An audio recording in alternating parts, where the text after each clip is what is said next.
Hi, I'm Paul Darley, and thanks for tuning into our July issue of Inside Darley.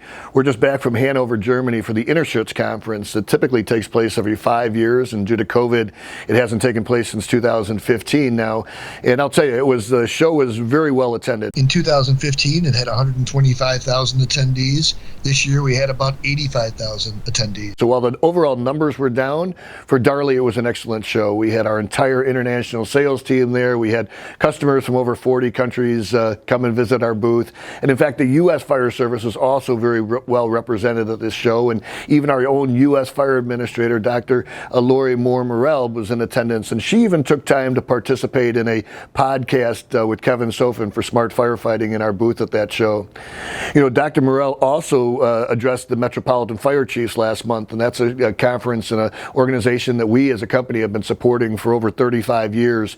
And she talked, as well as the talk of the show, was pretty much about diversity, equity, and inclusion, DEI, as you're probably aware of. And really, it was so wonderful to see all the major metropolitan cities here in America, as well as abroad, who had women and people of color in those leadership and fire chief positions. And one of those leaders is the new fire chief from Baltimore County, Chief Joanne Rund, and she is featured, or Baltimore County is featured in our latest We Switched ad campaign that we've been running. And Baltimore County, I believe, has ordered now up over 65 Pierce trucks, all with our Darley LDM pumps. So very proud to serve that department.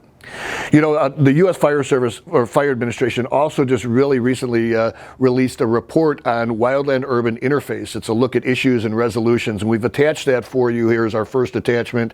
It came out on June 7th of this year, and really that's one of the biggest issues facing the fire service today.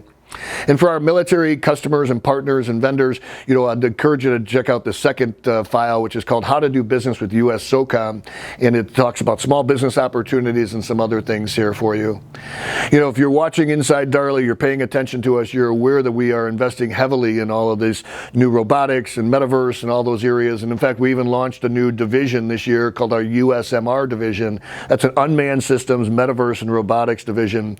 The next article that we've attached here for you talks about what the metaverse is, and talks about by the year 2030, it's going to be over a $2 trillion market, if you can imagine. So we've also attached for you our new brochures on our robotics, technology and innovation, and our drone capabilities brochures. So hopefully you'll download those at darley.com if you're watching this on social media. You know, lastly, too, the last attachment that we've given you here is a report by J.P. Morgan. It's their mid-year outlook for 2022, and I got to tell you, it's grim. You know, their CEO and chairman, Jamie Dimon, is probably one of the smartest guys I know, and you know, he's calling this a hurricane coming at us. So you know, the market in May really kind of held its own. The stock market in June, you know, we saw a little bit of a bounce, maybe what the stock brokers would call a dead cat bounce, which is there's some bottom feeders who see a temporary recovery, but Jamie Dimon doesn't agree with that. In any event, hey, on a positive note, we live in the greatest country in America. Hopefully you and your family are going to have a great 4th of July weekend. Thanks for all you do to protect us as first responders. We appreciate all that you do. And thanks for tuning into this issue of Inside Darley. If there's anything we can be doing to support you, we hope you'll reach out to us.